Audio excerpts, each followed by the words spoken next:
하나님 말씀 요한일서 말씀 봅니다. 신약성경 요한일서 5장입니다. 요한일서 5장 말씀.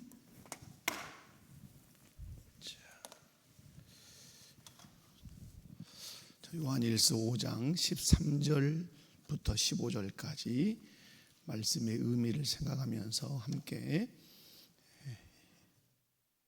읽습니다. 요한일서 5장 13절에서 15절까지 시작. 내가 하나님의 아들의 이름을 믿는 너희에게 이것을 쓰는 것은 너희로 하여금 너희에게 영생이 있음을 알게 하려 함이라. 그를 향하여 우리가 가진 바 담대히 그의 뜻대로 무엇을 구하면 들으심이라. 우리가 무엇이든지 구하는 말을 들으시는 줄을 안즉 우리가 또한 아느니라. 아멘. 오늘 이 요한일서 5장 13절에서 15절이 무엇을 말씀합니까? 13절 눈여겨보시면 하나님의 아들의 이름을 믿는 너희에게 이것을 쓰는 것은 너희로 하여금 너희에게 무엇이 있다? 자, 영생은 누가 가질 수 있습니까? 하나님의 아들 예수님을 믿는 사람이 영생을 갖는다. 그러면 하나님의 아들을 믿어서 영생을 얻은 자의 특권 하나가 있는데 그것이 14절에 무엇이다? 그를 향하여 우리가 가진 바 담대함이 이것이니 그의 뜻대로 무엇을 구하면, 그러므로 하나님의 아들 예수님을 믿어서 영생을 얻은 자의 특권은 무엇이다? 기도하는 특권이다. 그러므로 기도를 어떻게 한다? 15절 말씀에 우리가 무엇이든지 구하는 바는 들으신 줄을 안즉 우리가 그에게 구한 그것을 얻은 줄을 또한 아느니라. 아멘. 그래서 여러분, 예수 그리스도를 구주로 믿는 사람의 특권은 무엇이다? 하나님 아버지께 담대하게 기도하는 것이고, 그 기도는 반드시 하나님 아버지께서 그의 자녀들에게 응답하신다. 이 믿음을 가지고 신앙생활 하는 저와 여러분 꼭 되시기 바랍니다. 그래서 오늘 21장 종교적 예배와 안식일에 관하여 오늘 사항입니다. 자, 21장 종교적 예배와 무엇에 관하여? 안식일에 관하여.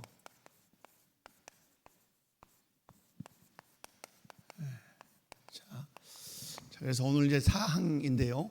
사항을 한번 여러분 유인물에 있으니까 한번 읽어보시고 밑줄도 치시고 기록도 하시고 그렇게 하시기 바랍니다. 다 같이 읽습니다. 시작. 기도는 합법적인 사물들을 위하여 또는 살아있는 모든 사람들이나 앞으로 출생할 사람들을 위해서 할 것이요 죽은 자를 위해서나 사망에 이른 죄를 범한 줄로 알려진 자들을 위해서 할 것은 아니다. 자, 여러분, 종교적 예배와에서 이제 들어가는 항목이 지금 그래서 무엇입니까? 예배에는 뭐가 들어간다? 기도가 들어간다. 그래서 예배의 요소 안에 뭐가 들어간다? 기도가 들어간다. 그러면 기도는 어떻게 할 거냐 하는 건데요. 이 부분은 오늘 우리가 지금 몇 항이죠? 사항에서는 기도의 범위 어디, 그다음에 기도의 한계, 어디까지 기도할 거냐 하는 것이고, 특별히 어떤 세계에 대해서 사후세계에 대한 사후세계에 대한 성경적 입장을 이제 여기서 설명을 합니다. 그래서 여러분이 눈여겨 보셔야 될 것입니다. 이제 21장에서 예배를 말하는데 예배 요소 중에 하나가 뭐다? 기도가 들어있다. 그래도 오늘 사항은 기도의 범위 어디까지, 범위와 한계 어디까지 기도할 거냐, 그리고 무슨 세계? 죽음 이후의 세계에 대해서 성경이 어떤 입장을 가지고 있는지, 그래서 우리는 무엇을 위해서 또 누구를 위해서 기도해야 되는지 사항을 통해서 배우게 됩니다. 자, 질문 1번을 함께 읽도록 하겠습니다. 1번이면 시작. 기도의 제목은 어떤 기준에 따라 정해져야 합니까? 자, 질문 자체의 의도가 있죠. 기도의 제목은 정해져야 되는데 뭐가 필요하다? 어떤 기준이 필요하다. 그러니까 우리가 기도의 제목을 다 가지고 있죠. 그러나 아무렇게나 기도의 제목을 정하는 것이 아니라 기도의 제목을 정할 때는 어떤 기준이 있고 원칙이 있다 이 말이에요. 그러면 오늘 사항 신앙 고백에서 어떻게 이 부분을 답하고 있는지 신앙 고백의 답을 읽어보면 시작. 기도는 오직 합법적인 사물들, 즉 하나님의 뜻에 합당하고 성경이 호용하는 것들을 위하여 드려야 합니다. 자, 중요한 겁니다. 자, 여기서 기도는 할 때 어떤 사물들? 합법적 사물들, 합법적인 사물들을 위해서 기도할 필요가 있다 이 말. 자, 합법적인 사물이, 이 합법이라고 하는 것은 뭘 말할까요? 대한민국 헌법을 말할까요? 아니죠. 합법이라 하면 어디에서 말하는 것? 성경적인 것을 말합니다. 성경에서 말한 것을 위해서 기도해야 돼요. 성경에서 기도하지 마라고 하는 것은 기도하지 않아야 된다, 이런 뜻이에요. 합법적인 사물들. 그래서 오늘 이 합법적인 것을 오늘 즉 해가지고 뭐라 했습니까? 하나님의 뜻에 합당한 것. 그래서 성경적이다 하는 것이 이제 같은 거죠. 성경이 허용하는 것들만 위해서 기도해야 된다. 자, 요한일서 5장 14절 읽습니다. 시작. 그를 향하여 우리가 가진 바 담대함이 이것이니 그의 뜻대로 무엇을 구하면 들으심이라. 자, 여기서 언더라인을 어디다 해야 돼? 줄을 어디다 쳐야 돼요? 그렇죠. 여러분 역시 이제 역시 자, 그의 뜻대로 여기다가 밑줄을 딱 쳐야 돼요. 그러면 여러분 무슨 기도는 누구 뜻대로 해야 된다? 하나님의 뜻대로 해야 된다. 하나님의 뜻대로 하지 않으면 그 기도를 1시간을 하든 10일을 금식하든 40일을 금식해도 그의 뜻대로 구하지 않으면 들으신다, 들으시지 않는다. 들으시지 않는다 이 말이에요. 그래서 여기서 그의 뜻대로 무엇을 구하면 들으시지만 그의 뜻대로 무엇을 구하지 않으면 어떠하신다? 듣지 않으신다. 자, 개혁주의 관점의 설명을 읽습니다. 시작. 기도는 내 욕망을 하늘에 관철시키는 수단이 아니라 하나님의 주권을 인정하는 행위입니다.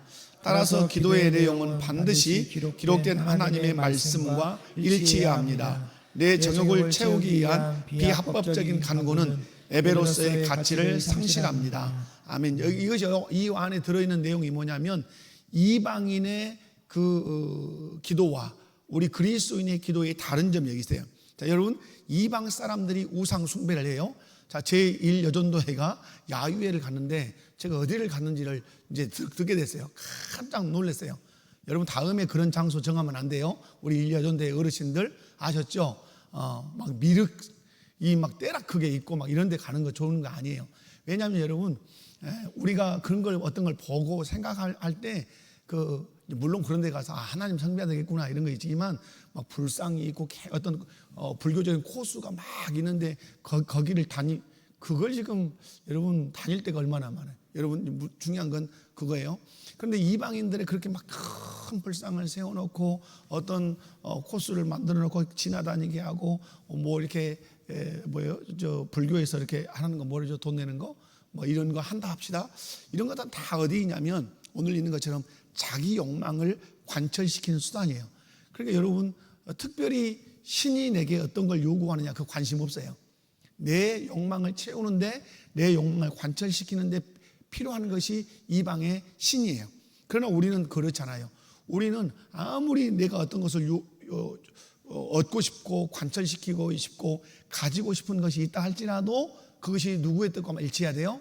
하나님의 뜻과 일치해야 돼요. 그래서 기도라고 하는 것은 여기서 아주 중요한 것이 하나님의 절대 주권을 인정하는 행위다. 자, 기도는 무엇을 인정하는 거예요? 하나님의 절대 주권, 절대 주권을 인정하는 행위예요. 이게 이제 아주 중요해요. 자, 하나님의 절대 주권이라는 말은 내 힘으로 할 수 없는 일을 누가 하신다? 하나님이 하신다라는 거예요. 그러므로 하나님의 절대 주권을 인정하려면 제일 먼저 그 사람에게 필요한 것이 뭐냐면 겸손이라고 하는 신앙의 품성이 필요해요. 겸손 뭡니까? 나는 이룰 수 없지만 하나님이 이루실 수 있다라고 하는 그 겸손이 필요해요. 그래서 기도할 때 그래서 우리가 자세를 취한다고 하면 어떻게 하지? 기도할 때 자세, 우리 육체 자세, 무릎을 꿇죠. 무릎을 꿇는다는 말은 나는 부족하다, 나는 종이다, 하나님은 전능하시다, 하나님은 절대자시다 이런 뜻이에요. 그래서 태도를 취할 때 무릎을 꿇는 거예요. 그죠? 그래서 여러분, 그래서 기도는 누가 하는 거죠? 겸손한 사람이에요. 그 겸손은 그냥 무릎을 꿇었다 해서 겸손이 아니라 하나님의 뭘 인정하는 사람? 절대 주권. 그분의 주권 속에 내 인생사가 걸려 있고 그분의 주권 속에 세계 역사가 걸려 있다고 하는 사실을 믿는 사람이 기도한단 말. 그래서 여러분, 중요한 것은 기도는 내 욕망을 채우는 것이 다 아니다. 아니에요. 그러면 결론적인 내용으로 가면 기도는 그러면 뭘 관철시키는 거예요? 기도는 뭘 관철시키는 거예요? 하나님의 뜻을 관철시키는 거예요. 그래서 여러분, 기도의 응답이 되려면 내 뜻이라고 하는 것이 있다고 합시다. 그러나 니콜, 이것이 무엇과가 돼야 돼요? 하나님의 뜻과 일치돼야 돼요. 그래야 우리가 말하는 무엇이 가능하죠? 응답이라고 하는 것이 나타날 수 있는 거죠. 아셨죠? 내 뜻이 무엇과 누구 뜻과 하나님의 뜻과 일치해야 돼요. 그래서 여러분, 우리가 다윗을 얘기할 때 이제 구약 성경의 사무엘 상하나 역대 상하에 나오지는 않지만 사도행전에 나오는 말씀이잖아요. 이세의 아들 다윗을 만하니 내 마음에 합한 자다. 그렇게 할 때 합하다고 했을 때 한 부분을 이렇게 말할 수 있어요. 그가 무엇을 구할 때는 항상 무엇대로 구했더라. 내 뜻대로 구했던 사람이다. 이렇게 말할 수 있다 이 말이에요. 다윗을 볼 때 하나님이 내 마음에 합한 사람이었어 라고 하는 것은 여러 부분이 있지만 그 중에 하나를 든다면 다윗은 기도할 때 항상 누구의 뜻을, 하나님의 뜻을 자기 뜻으로 삼고 기도한 사람이었어. 그러니까 그가 내 마음에 합한 사람이야. 이런 의미가 있다. 여러분이 내 뜻이 누구의 뜻과 하나님의 뜻과 일치할 때 하나님은 비로소 우리에게 뭘 하신다? 응답하신다. 그래서 여러분, 성경에 그 엘리야가 갈멜 산상에서 기도할 때 불을 내시는 것도 그 엘리야의 뜻 자체가 아니죠. 엘리야의 뜻이지만 누구의 뜻과 일치했기 때문에, 그것이 하나님의 뜻과 일치했기 때문에 불을 내리셔서 하나님의 살아계심을 증명하셨다 하는 거죠. 그래서 여러분, 기도는 내 욕망을 관철시키는 것이 아니다. 그러면 이 기도의 내용에서 내 뜻이 하나님의 뜻과 일치됐다는 사실을 알기 위해서 반드시 필요한 게 뭐죠? 내 뜻이 하나님의 뜻과 일치한가 하지 않는가를 뭘로 검증할 수 있어요? 그죠? 성경, 곧 누구 말씀? 하나님의 말씀으로만 가능하죠. 하나님의 말씀. 그래서 여러분이 이제 늘 기억하셔야 될 것은 내가 기도하는 내용이 하나님의 뜻과 일치하는지 알려면 반드시 뭘 펼쳐야 돼요? 성경을 펼쳐야 돼요. 그래서 우리 개혁주의 이 신앙관이 뭐죠? 아주 중요하다고 제가 얘기했죠. 계시, 의존, 사색. 이건 여러분 애워둬야 되겠죠. 계시, 의존, 사색. 계시는 뭐죠? 성경이고 하나님의 말씀이죠. 의존한다, 거기에 기댄다 이런 뜻이죠. 사색, 생각하고 행동한다. 그래서 우리가 표를 정하는데 이것에 근거해서 예수 그리스도의 삼중직에서 선지자직을 중심으로 하는 신앙생활을 할 때 이것을 근거로 해서 표를 정한 적이 있었어요. 말씀에 의존해서 생각하고 행동하겠습니다. 그러니까 우리가 기도할 때도 똑같아요. 기도할 때도 계시에 의존해야 돼요. 성경 말씀이 내 기도에 대해서 지지하는가, 내 기도는 성경 말씀에 합당한 것인가, 그 계시에 의존해서 옳다 인정을 말씀을 통해서 받았다면 돌입해야 되죠. 무릎을 꿇고 하나님께 기도해야 돼요. 근데 내게 아무리 간절함이 있다 할지라도 그 간절함이 말씀에 의존해서 볼 때 말씀이 허락하지 않고 말씀이 거기에 동의하지 않으면 그 기도는 어떻게 해야 돼요? 철회해야 돼요. 그 기도 하고 싶다 해서 계속하면 무슨 낭비예요? 자기 인생 낭비, 자기 에너지 낭비만 하는 것이죠. 그래서 여러분, 계시에 의존해서 사색해야 돼요. 우리가 이런 의도로 하나를 더 보면 예수 그리스도의 삼중직을 얘기할 때 제일 먼저 나오는 직이 무슨 직이죠? 선지자직이죠. 그 다음에 뭐예요? 제사장직이죠. 그 다음에 뭐죠? 왕직이죠. 이것이 여러 가지 신학적인 배열이 있다고 했는데 왜 그러냐면 선지자직을 왜 앞에 세우죠? 말씀에 의지해서 제사가 필요하고 말씀에 의지해서 통치가 필요해요. 그래서 의도적으로 어디가 앞서는 거예요? 선지자직. 그러니까 항상 우리는 제일 앞서는 것이 뭐다? 우리 개혁주의는 항상 앞서는 것이 성경이에요. 성경. 말씀이야. 우리가 여러분 웨스턴부터 신앙고백서 1장에서부터 몇 장이 있다? 33장이 있는데 이 1장이 뭐였어요? 1장이 하나님이었어요? 이상하죠? 1장에 하나님이어야 될 것 같단 말이에요. 그런데 하나님이 아니고 1장이 뭐였다고 우리가 배웠죠? 성경이란 말이에요. 성경. 2장에 가야 뭐가 나오죠? 하나님과 삼위일체에 관하여가 나온단 말이에요. 왜 그런다 그랬어요? 우리가 아무리 하나님을 말하고 삼위일체를 말해도 그 하나님이 어디에, 그렇죠, 성경에서 계시한 하나님이어야 하고 성경에서 계시한 삼위일체여야 그 하나님이 우리가 섬겨야 할 하나님이란 말이에요. 아무리 하나님을 말하고 아무리 삼위일체를 말해도 성경에 위배된 삼위일체, 양태론적이거나 그죠? 일신론적이거나 이런 하나님관을 가르친다면 그건 우리가 믿어야 될 하나님은 아니라 이 말이에요. 아멘이십니까? 그래서 항상 우리 개혁주의는 가장 먼저 내세우는 것이 무엇이다? 성경의 계시에 의존해서 생각하고 행동한다. 아멘이십니까? 여러분이 기도도 그래서 우리의 기도가 합당한 기도인지 반드시 어디에 비추어서 하나님의 말씀인 성경에 비추어서 생각해 보아야 된다. 그래서 내 정욕을 채우기 위한 비합법적인 강구는 에베로스의 가치를 따한다, 상시한다. 자, 신앙과 삶의 적용 시작. 기도를 시작할 때 내가 원하는 것을 먼저 나열하기보다 성경은 이 문제에 대해 무엇이라 말씀하시는가를 먼저 묵상해야 합니다. 기도의 성공은 응답 여부보다 하나님의 뜻에 얼마나 일치 있느냐에 달려 있습니다. 자, 설명은 제가 다 했죠. 그래서 여러분 우리가 신앙생활할 때 그 어떤 것보다 중요한 것, 기도를 많이 하는 것도 중요하지만 기도를 많이 하는 것보다 더 중요한 것이 뭐예요? 성경을 읽는 것이에요. 아멘.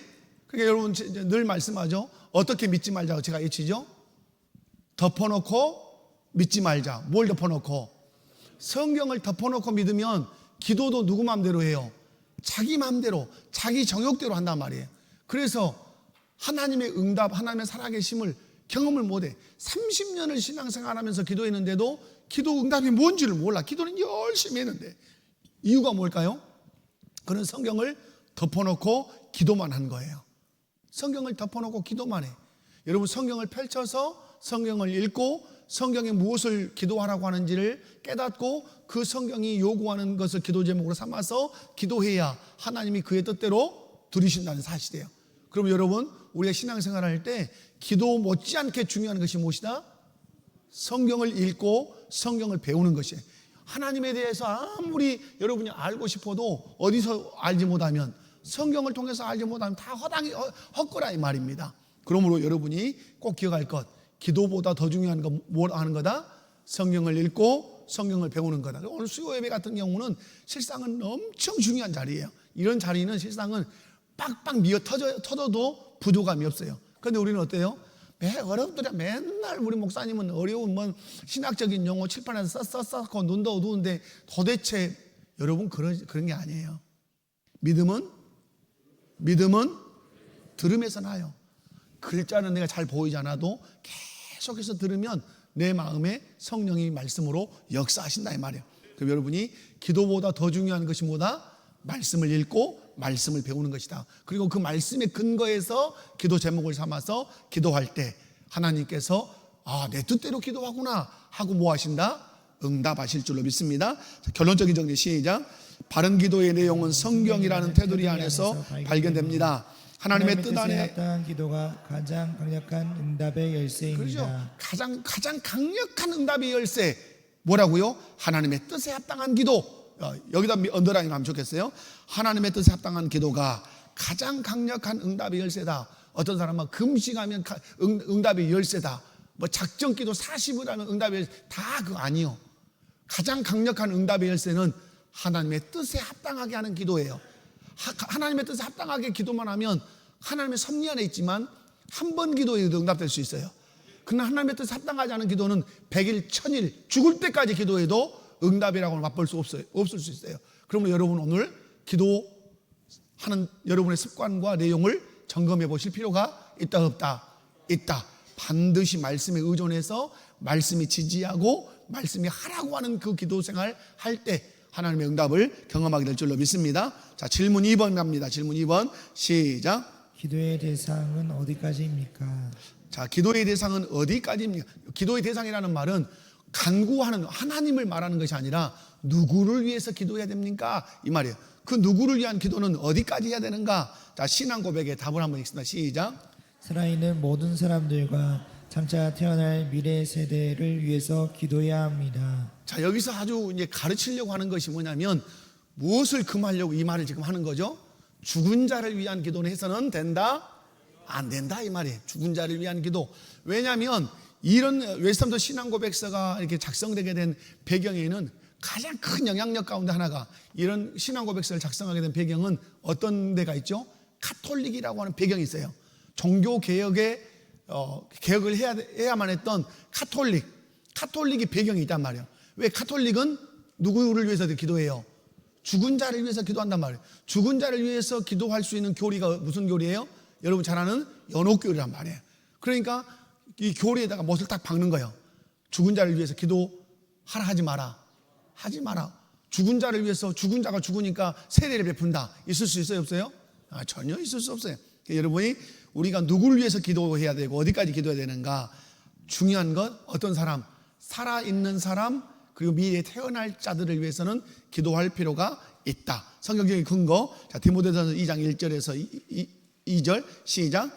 그러므로 내가 첫째로 권하노니 모든 사람을 위하여 간구와 기도와 도구와 감사를 하되 임금들과 높은 주에 있는 모든 사람을 위해서 하라. 여기서 말하는 것은 모든 누구를 위하여 하되 사람을 위해서 해라.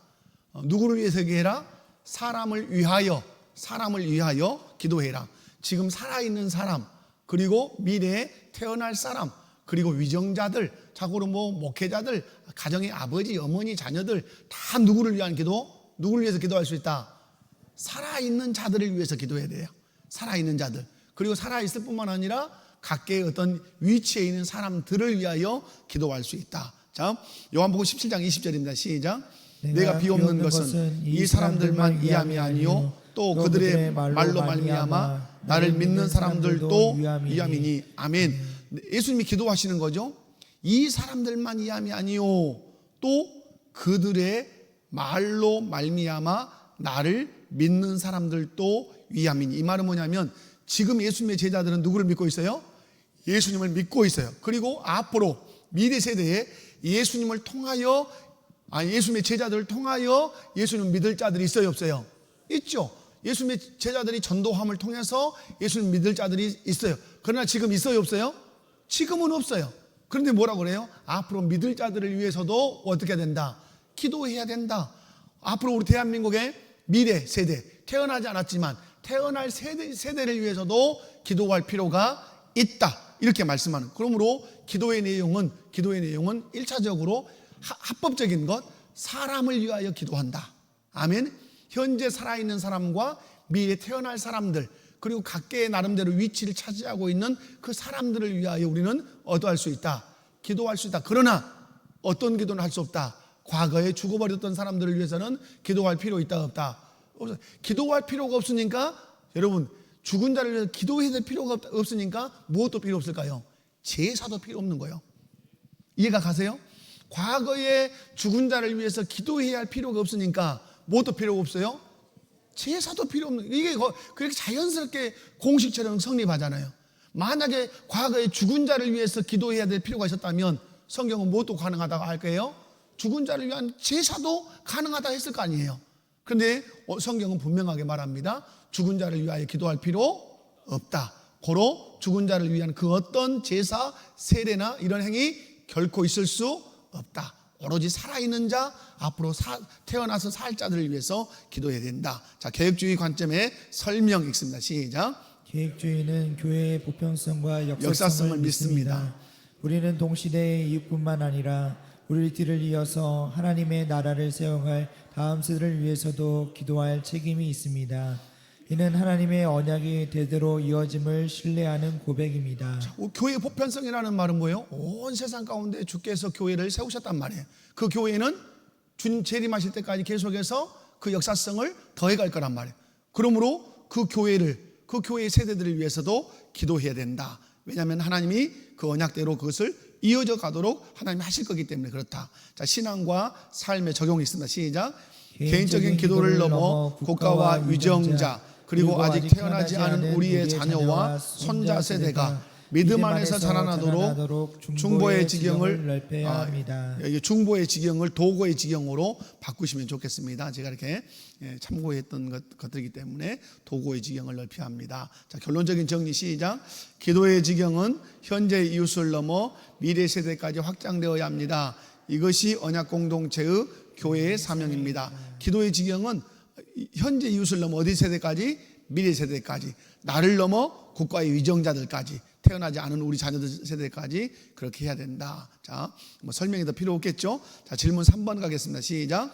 기도가 금지된 대상은 누구이며 그 이유는 무엇입니까? 자, 신앙 고백의 답 시작. 죽은 자를 위해서나 사망에 이르는 죄를 범한 것으로 판명된 자를 위해서는 기도하지 않습니다. 자, 성경적인 근거를 찾아봅시다. 사무엘하 12장 22절 23절 시작.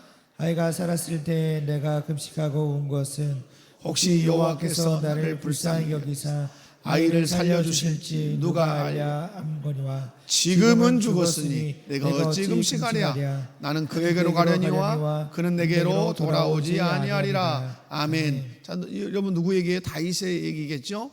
여러분, 아이가 죽기 전에서 병들어서 시들시들할 때는 어떻게 했어요?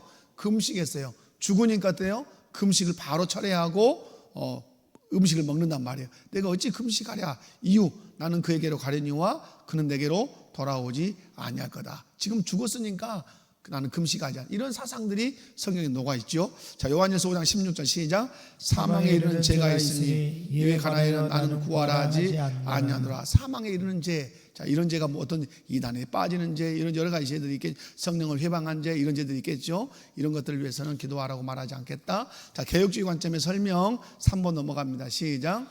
개혁주의는 로마 카톨릭의 연옥 교리를 단호히 거부합니다.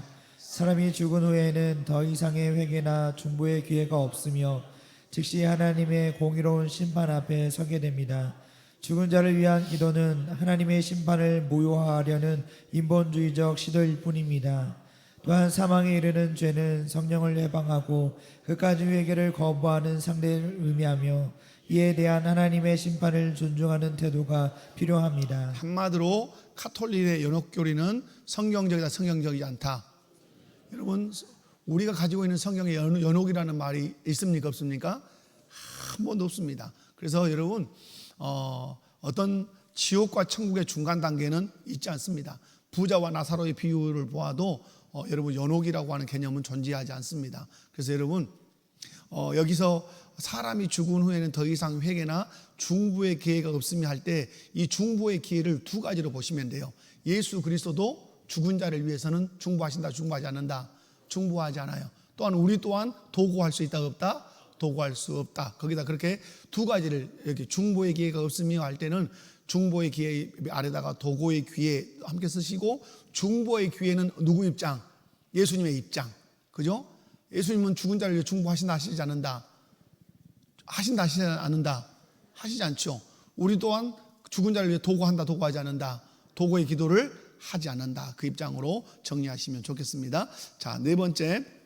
그래서 사망에 이르는 죄는 성령을 해방하고 끝까지 해결을 거부하는 상태를 의미하며 이에 대한 하나님의 심판을 존중하는 태도가 필요하다. 자, 신앙과 삶의 적용 시작. 사랑하는 이가 세상을 떠났을 때 습하는 것은 당연하지만 그를 위해 기도하는 것은 비성경적입니다. 대신 그들이 살아있을 때 복음을 전하고 사랑을 실천하는 것에 최선을 다해야 합니다.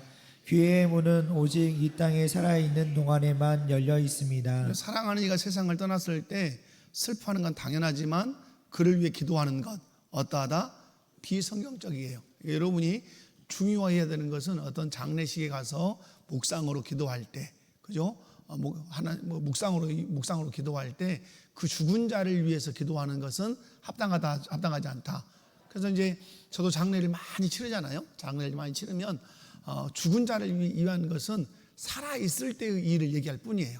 그가 어떤 말씀을 했는지, 어떤 신앙생활을 했는지를 말할 뿐이고, 그리고 그 죽은 자를 위해서 뭔가 기도를 한다거나 죽은 자를 위해 찬송하는 건 없어요. 그 설교를 할 때도 그래서 설교자는 누구를 대상으로 설교하죠?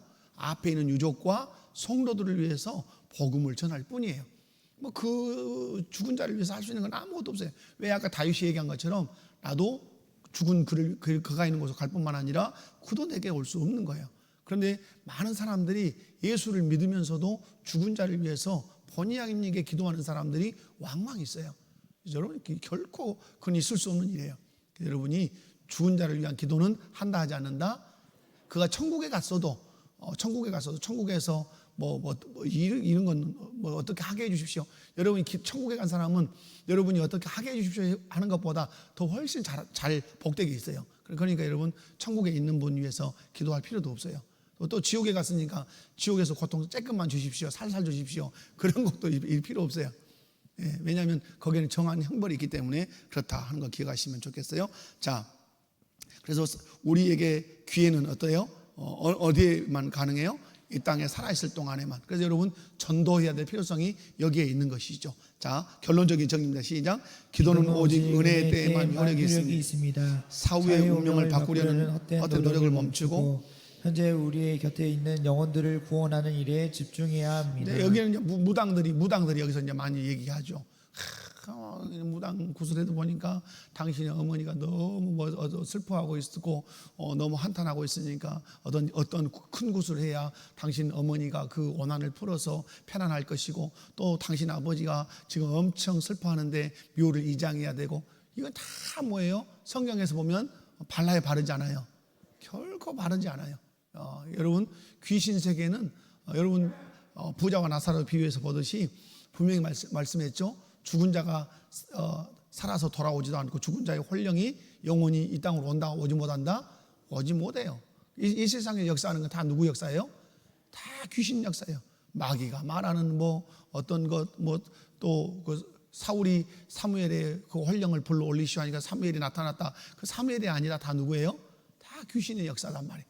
여러분이 기억하셔서 죽은 자를 위한 기도는 한다 하지 않는다? 하지 않는다. 오로지 우리가 한다면 뭘 위해서 기도한다? 살아있는 사람을 위해서, 또 미래에 태어날 세대를 위해서만 기도할 뿐이고, 또 각계의 각층에 있는 위치에 있는 사람들을 위해서 기도할 뿐이다. 자, 5항으로 가봅니다. 5항. 자, 5항 시작. 경건한 교회로 성경을 봉독하는 것과 견실한 강도, 이해와 신앙의 순경으로 하나님께 복종하여 말씀을 양심적으로 듣는 것, 마음의 감사함으로 시를 부르는 것, 또한 그리스도께서 세우신 성례를 정당히 거행하며 가치 있게 받는 것은 하나님께 드리는 통상한 종교적 예배의 모든 부분들이다. 이외의 종교적 맹세와 서원, 엄숙한 금식, 특별한 기회들의 감사와 행사 등 때를 시절들에 따라 거룩하게 종교적인 방식으로 사용되어야 한다. 자, 여러분 여기 5항 위에다가 딱 여러분이 이해하기 좋게 예배의 구성 요소 이렇게 써놓으면 좋아요. 지금 5항은 뭘 다루고 있다? 예배가 어떤 요소로 이루어져 있는가, 이거 이렇게 돼 있어요. 근데 우리 개혁주의 예배는 말씀과 성례 중심이다. 자, 우리 장로교, 우리 개혁주의는 예배가 말씀과 성례 중심의 예배라는 사실. 자, 그러면 질문 1번으로 가겠습니다. 시작. 매주 드리는 공예배에서 반드시 행해져야 할 통상적인 요소는 무엇입니까? 자, 매주 드리는 공예배에서 반드시 행해야 할 통상적인 예배 요소가 있는데 무엇인지 신앙 고백의 답을 읽어보면 시작. 성경 봉독, 견실한 설교, 말씀을 경청함, 시를 부름, 그리고 그리스도께서 세우신 성례의 거행입니다. 자, 성경을 봉독하고 견실한 설교, 반드시 설교가 있어야 되고, 그리고 말씀을 경청함, 그리고 찬송을 부름, 그리고 그리스도께서 세우신 성례를 거행하는 것이 예배의 주 요소다. 성경적인 근거. 자, 디모데후서 4장 2절입니다. 시작. 너는 말씀을 전파하라. 때를 얻든지 못 얻든지 항상 힘쓰라. 범사에 오래 참음과 가르침으로 정책하며 경계하며 권하라. 이건 여러분 이 말씀은 전도라 이렇게 해서 전도의 의미도 있지만, 여러분 너는 말씀을 전파하라 이렇게 하면 여기서 전도라고 우리가 생각하기 쉽지만, 뒤로 읽어보면 범사에 오래 참음과 가르침으로 뭐하며 경책하며 경계하며 권하라. 이런 것들은 뭐죠? 성경을 읽고 그 성경으로 강론할 것을 말씀하는 거죠. 골로새 3장 16절 시작. 그리스도의 말씀이 너희 속에 풍성히 거하여 모든 지혜로 피차 가르치며 권면하고 시와 찬송과 신령한 노래를 부르며 감사하는 마음으로 하나님을 찬양하고. 아멘. 우리 안에 먼저 풍성해야 되는 게 뭐죠? 그리스도의 말씀이 너희 속에 풍성해야 돼요. 그래서 말씀이 풍성해야 되고, 그리고 모든 지혜로 피차 가르치며 권면하고, 그 다음에 시와 찬송과 신령한 노래를 부르며. 그래서 어떤 교단도 그렇고 어떤 목회자들은 시편만 찬송해야 된다라고 하는 분들도 계세요. 그래서 시편 찬송만 부르는 분들이 계세요. 맞다고도 할 수 있지만 또 꼭 그것만이 답이다 이렇게 하는 것도 너무 고집스럽다고 저는 생각해요. 시편 찬송도 불러야 되지만 또 하나님의 백성들이 계속해서 태어나잖아요. 그잖아요. 태어나서 그들이 성령의 영감을 받아서 하나님을 찬송한 그런 찬송들도 부를 수 있다 없다? 충분히 부를 수 있다고 저는 믿습니다. 자, 개혁주의 관점의 설명 읽습니다. 시작.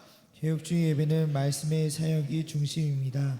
하나님은 기록된 말씀과 선포된 말씀 그리고 보이는 말씀을 통해 자기 백성에게 은혜를 베푸십니다.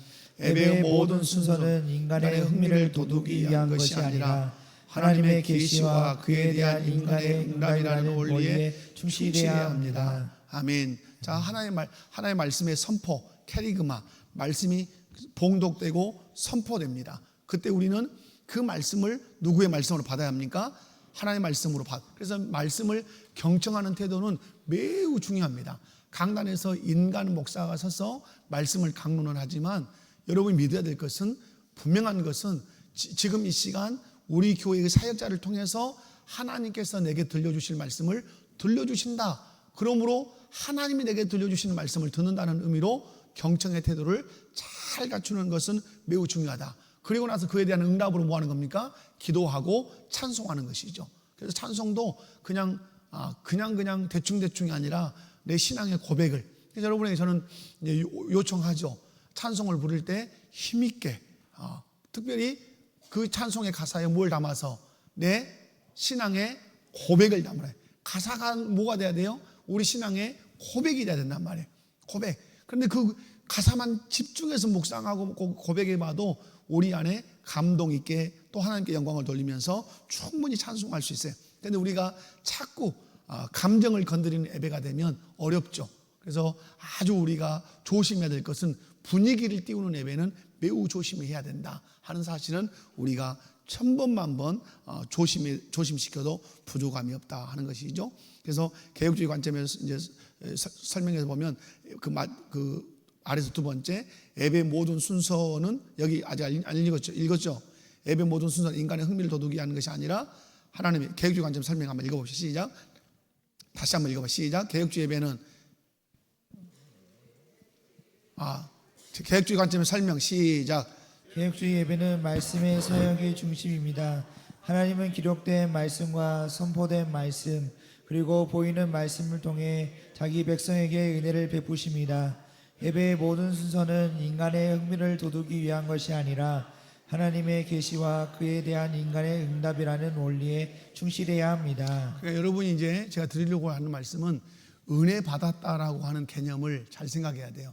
우리는 은혜 받았다는 개념이 어디서 오냐면 내 마음이 뭔가 기쁘고 내 마음이 좋으면 은혜 받았다고 말해요. 그러니까 누가 그랬다잖아요.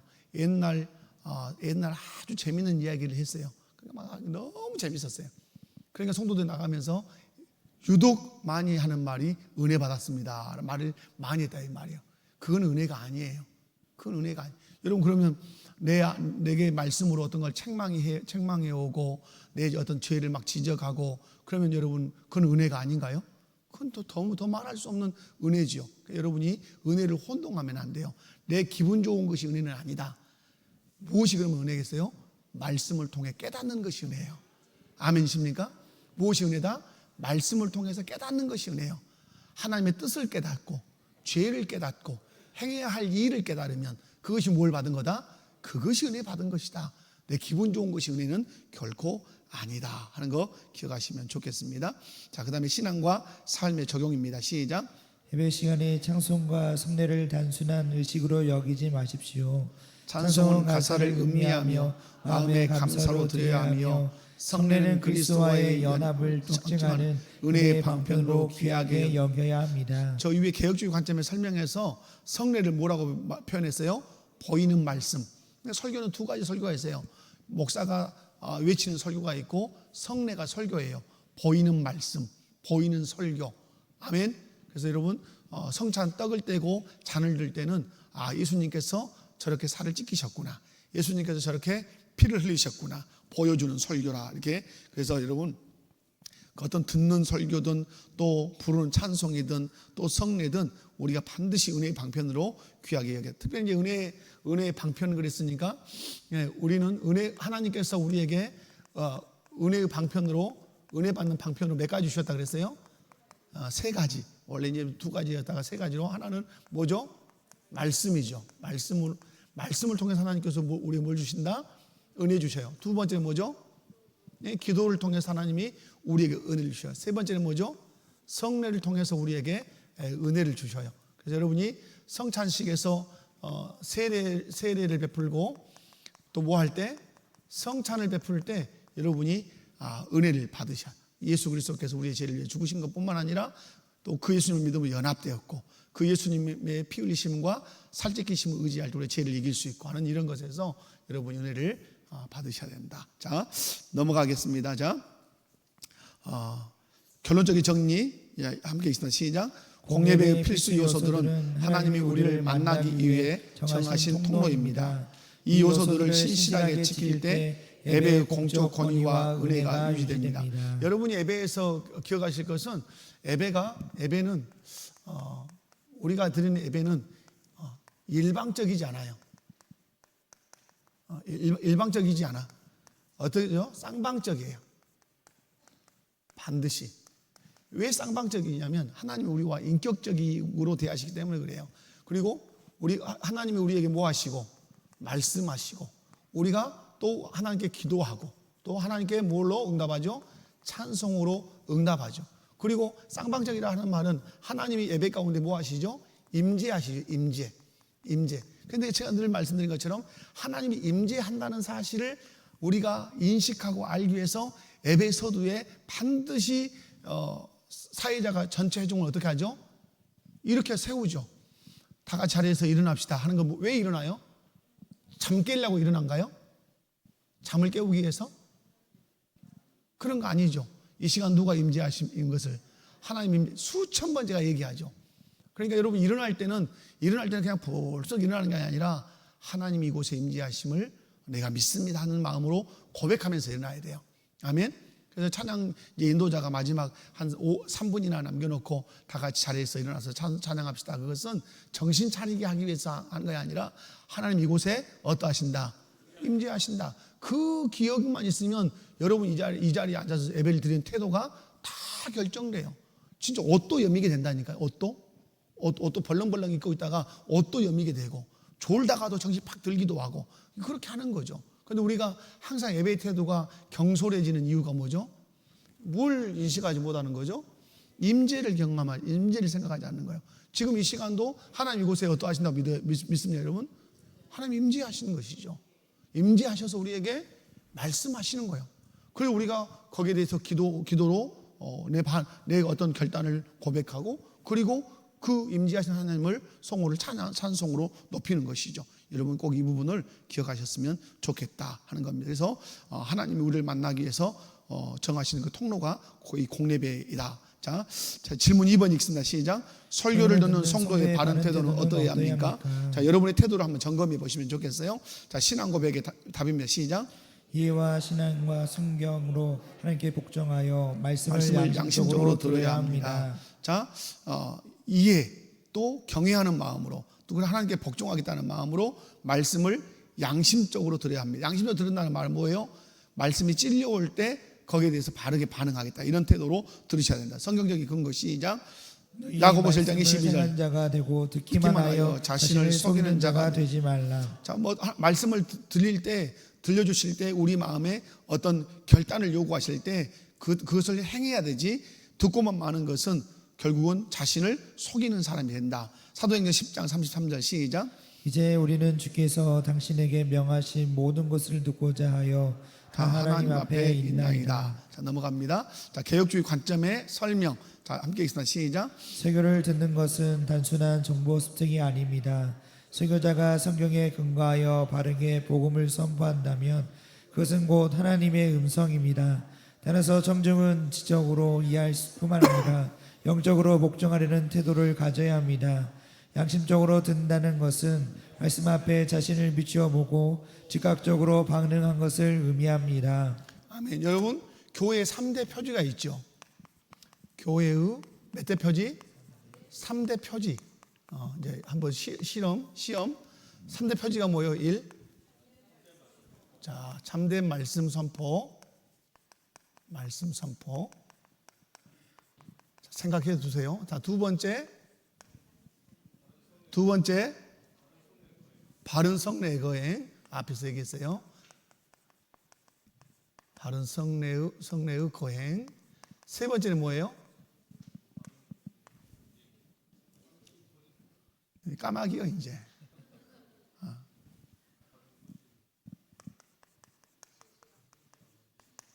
제가 왜 이걸 쓰냐면 여러분이 신앙생활을 하면서 자, 교회는 이 세 가지가 있어야 돼요. 있어야 돼. 근데 이렇게 이것을 있게 있어야 되는 이유가 뭐죠? 예수님의 삼중직 때문에 있는 거예요. 예수님 누구십니까? 우리의 선지자시니까. 예수님이 우리의 누구시니까? 대제사장이시니까. 예수님이 우리의 누구시니까? 왕이시니까. 교회가 이 통치를 받기 위해서 참된 말. 제가 왜 이걸 썼냐면 말씀을 선포할 때 어떤 말씀 선포해야 돼요? 참돼야 된다. 참되다라는 말은 오순절과 순복음 말 그 말이에요. 그런데 복음이 뭐 또 다른 복음이 있겠어요? 그러니까 뭐냐면 순수하게 말씀을 참되게 말씀을 선포해야 된다 말. 성례도 바른이라는 말 앞에 다 수식을 붙였잖아요. 바르다는 말은 뭐예요? 예수님께서 제정해 주신 것만 성례예요. 그게 바른 거예요. 신실이 뭐예요? 말씀의 근거에서 곤증해야 돼요. 말씀은 뭐예요?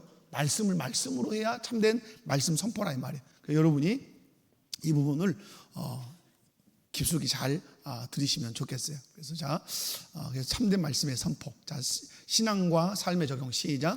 설교를 평가하는 비평가의 자리가 아니라 말씀 앞에 벌거벗겨진 죄인이자 제자의 자리로 나아와야 합니다. 설교를 통해 주시는 하나님의 명령에 양심이 반응하도록 마음을 열어야 합니다. 자, 설교자의 목사의 가장 큰 함정이 뭔지 아십니까? 제가 목사잖아요. 가장 큰 함정은 청중석에 앉아 있으면 상대방이 하는 설교를 자꾸 신학적으로 분석하려고 하는 그 함정이 있어요. 저는 그 부분에 대해서 많이 기도합니다. 우리 이제 부목사님들 이렇게 기도하시면 설교하면 은혜 받게 해달라고 많이 기도하고 그리고 노트하고 왜? 하나님 겸손히 우리 목사님이 전하시는 말씀을 통해서 제가 은혜 받고 그 말씀에서 순종하며 살겠습니다. 이게 필요하단 말이에요. 그런데 보통 자칫 잘못하면 분석하고 비평하고 마음이 제가 여러분 꼭 말씀을 드리고 싶은 것은 여러분 설교는 분명히 이게 잘못된 설교인가는 판단은 해야 돼요. 그러나 처음부터 끝까지 판단한다는 자세로 들으면 내게 유익은 되지 않아요. 여러분이 하나님께서 말씀을 통해 주시는 그 하나님의 그 음성을 양심이 반응하도록 마음 열고 잘 들으시기 바라요. 그것이 여러분에게 유익이다 이 말이에요. 다섯 번째 결론적 정의 시작. 예배의 성공은 설교자의 웅변에 있는 것이 아니라 듣는 자가 하나님 말씀 앞에 얼마나 정직하게 복종하는 자에 달려 있습니다. 아멘. 자, 예배의 성공은 설교자가 얼마나 설교를 잘했냐가 중요한 것이 아니라 여러분 한 사람 한 사람의 반응이 아주 중요하다. 여러분이 말씀을 깨달았습니다. 그죠? 내 죄를 깨달았습니다. 내가 행해야 할 일을 내가 알게 됐습니다. 라고 하면 아무리 어눌하게 떠듬떠듬 설교를 했다 할지라도 그런 것이 여러분 안에 반응이 나온다면 여러분 일명 말씀을 통해 뭘 받았다? 은혜를 받았다. 여기서 뭐 조용기 목사님 아니라 뭐 요즘 내노라고는 메가처치 어떤 목사님들이 와서 설교를 아무리 했어도 깨닫는 것이 없고 행해야 할 일에 대한 결단도 없고 그런다면 그건 은혜 받은 게 아니에요. 중요한 것은 설교자도 물론 중요하지만 설교자보다 더 중요한 건 뭐죠? 여러분 자신의 설교를 듣는 태도가 중요하다. 자, 마지막 질문 세 번째 읽습니다. 시작. 일상이나 특별한 때에 행할 수 있는 비정기적 예배 요소는 무엇입니까? 자, 신앙 고백의 답입니다. 시작. 종교적 맹세와 서원, 엄숙한 금식, 특별한 기회에 감사 행사 등에 있으며 이는 상황에 따라 거룩하고 종교적인 방식으로 사용되어야 합니다. 공예배는 아닌데 비정기적인 예배의 요소, 개인적인 그 예배의 요소가 있는데 그게 뭐라고요? 종교적 맹세와 서원, 엄숙한 금식, 특별한 기회 감사, 또 감사 행사 등이 있다. 상황에 따라 거룩하고 종교적인 방식으로 사용돼 예배를 드리듯이 금식해야 되고 그렇게 해야 된다 이런 뜻이죠. 자, 성경적인 근거입니다. 시작. 116편 14절 시작. 여호와의 모든 은혜를 내게 무엇으로 보답할까? 여호와의 모든 백성 앞에서 나는 나의 소원을 여호와께 갚으리로다. 마태복음 9장 15절 시작. 그러나 신랑을 빼앗길 날이 이르리니 그때에는 금식할 것이니라. 그래서 우리가 공예배가 아니더라도 예배에 들어있는 요소들을 개인적으로 행할 수 있으나 행할 때는 어떻게 하는 것처럼 예배 드리는 것처럼 해야 된다 이 말씀이에요. 개혁주의 관점의 설명 시작. 예배는 주일 공예배로 끝나지 않습니다. 인생의 중대한 고비나 특별한 은혜의 순간에 우리는 금식이나 소원을 통해 하나님께 더 깊이 헌신할 수 있습니다. 다만 이러한 행위들이 자기 의를 드러내는 수단이 되어서는 안 되며 반드시 성경이 가르치는 경건의 원리에 따라 행해져야 합니다. 금식을 한다 해서 자랑하면 된다? 안 된다. 내가 특별하게 누군가에 구제한다 해서 자랑하면 안 된다. 하나님께 예배하듯 그렇게 경건하게 해야 된다 이 말. 자기를 드러내려고 하는 건 안 된다. 그래서 여러분 예배 시간에 대표 기도를 하는 사람들도 자기의 언변을 드러내는 그런 나는 이렇게 기도를 잘해 라고 이런 걸 드러내려고 어떤 태도를 취하면 바르다 바르지 않다? 바르지 않아요. 헌금을 할 때도 나를 드러내기 위해서 바르지 않아요. 그래서 하나님께 드린다는 입장으로 꼭 하셔야 된다. 자, 신앙과 삶의 적용 시작.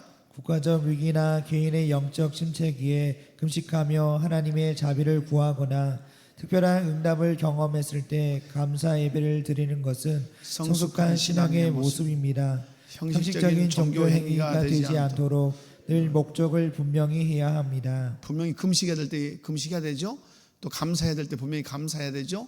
예배해야 할 때 개인적으로 예배할 수 있죠. 그러나 이것이 항상 누구께 하나님께 예배 어떤 행위가 되지 않도록 의가 되지 않도록 목적을 분명히 할 필요가 있다. 결론적 정리 시작. 예배는 우리의 삶 전체로 확장됩니다. 특별한 때에 드리는 헌신은 평소의 예배를 더욱 견고하게 하고 하나님과의 관계를 깊게 만듭니다. 자, 여러분 우리가 공예배도 잘 드려야 되지만 개인적으로 금식을 한다거나 개인적으로 구제를 한다거나 개인적으로 가정 예배를 드리는 것은 또한 우리의 공적인 예배를 더 이렇게 알차게 만드는 요소도 될 수 있다. 떨어져 있는 것이 아니라 함께 간다 하는 사실을 이걸 통해서 여러분 아셨으면 좋겠습니다. 그래서 여러분 오늘 21장 4항과 5항을 통해서 기도와 또 예배의 요소들을 살폈는데 여러분의 신앙에 큰 유익이 있기를 원합니다. 한번 옆에 분들 보시고 한번 인사